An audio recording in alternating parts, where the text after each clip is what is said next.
Subscribe कीजिए बीना के अवधि गीत चैनल को और बेल आइकन को दबाइए हमारी वीडियो सबसे पहले देखने के लिए। कवन फुलवा फूले मैया सजेवा सबेरवा हो।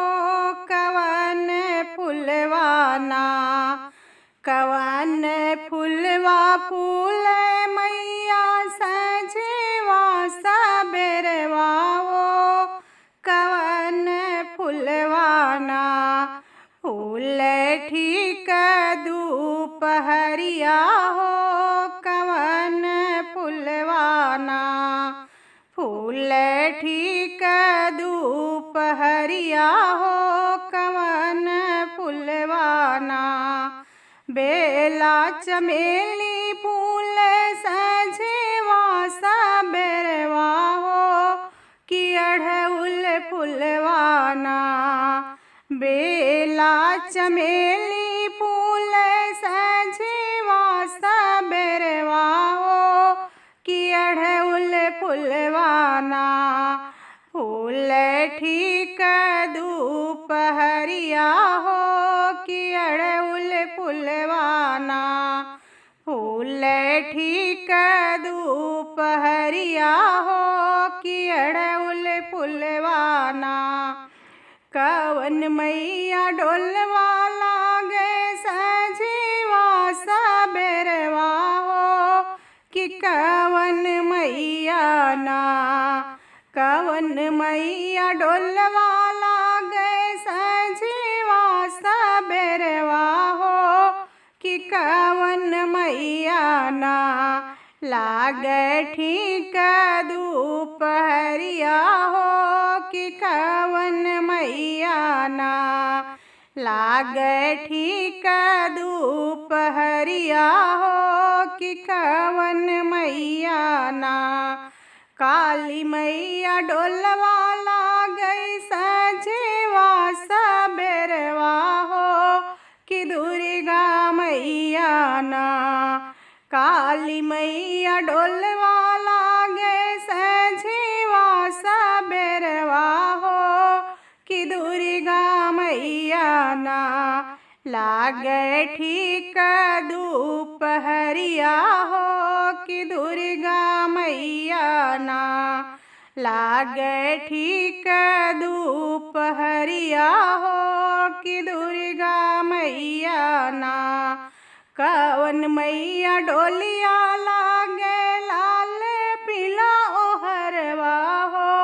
कि कवन मैया ना कवन मैया डोलिया लागे लाल पीला ओहरवा हो। कि कवन मैया ना लागे मखमल ओहरवा हो। कि कवन मैया ना लागे मखमल ओहरवा हो।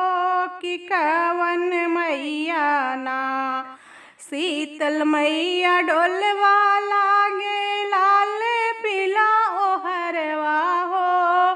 कि दुर्गा मैया ना शीतल मैया डोलवा लागे लाल पीला ओहरवा हो। कि दुर्गा मैया ना लागे मखमल ओहरवा हो।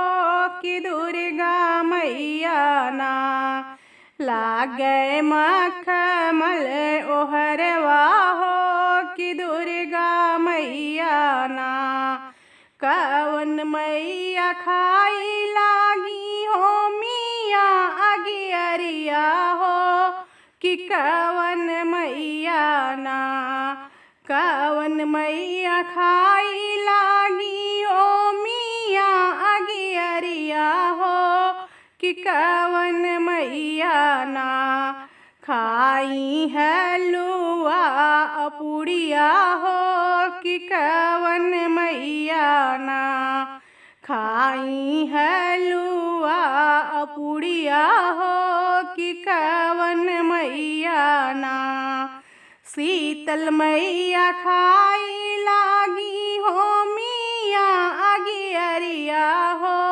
कि दुर्गा मैया ना शीतल मैया खाई लागी हो मिया अगियरिया हो कि दुर्गा मैया ना खाई हलुआ अपुड़िया हो कि दुर्गा मैया ना खाई हलुआ अपुड़िया हो कि दुर्गा मैया ना।